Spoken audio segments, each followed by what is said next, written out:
तीन बकरों की कहानी। बहुत समय पहले की बात है। जंगल में नदी किनारे तीन बकरे रहा करते थे। नदी किनारे हरा भरा घास का मैदान था, जहाँ वे दिन भर घास चरते रहते थे। वे तीनों हट्टे कट्टे हो गए थे और मज़े से अपना दिन गुजार रहे थे।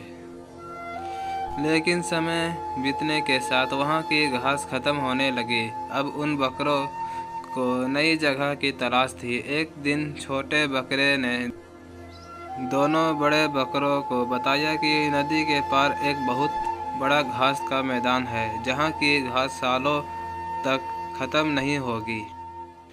तीनों ने सोचा कि अब अपना यह जगह छोड़कर नदी के पार जाने का वक्त आ गया है। नदी के पार जाने के लिए उस पर एक पुराना पुल बना हुआ था, लेकिन समस्या यह थी कि उस पुल पर एक भयानक राक्षस रहता था, जो हर आने जाने वालों को मारकर खा जाता था। उस राक्षस के कारण नदी पार करना नामुमकिन था। तीनों नदी पार जाने का उपाय सोचने लगे। सोचते सोचते बड़े बकरे के दिमाग में एक उपाय आ गया और उसने वह उपाय अन्य दोनों बकरों को बताया, जिसे सुनकर वो दोनों बहुत खुश हुए। उसके बाद तीनों पुल की ओर चल दिए। पुल के पास पहुंचकर दो बड़े बकरे एक पेड़ के पीछे छुप गए। सबसे छोटा बकरा पुल पार करने लगा। जैसे ही वह पुल के बीचों बीच पहुंचा, पुल पर रहने वाला राक्षस उसके सामने प्रकट हुआ और बोला, तेरी ये जुर्रत कि मेरे इलाके में आए, अब तू नहीं बचेगा, मैं तुझे मारकर खा जाऊंगा।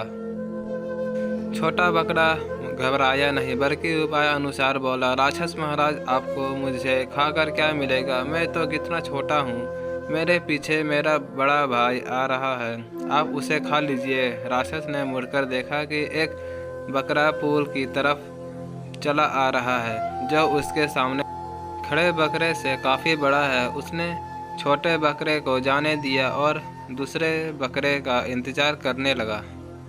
जैसे ही दूसरा बकरा पुल के बीचों बीच पहुंचा, वह उसे पकड़कर बोला, आज तेरी मौत तुझे यहाँ ले आई है, अब मैं तुझे खाकर अपनी भूख मिटाऊंगा।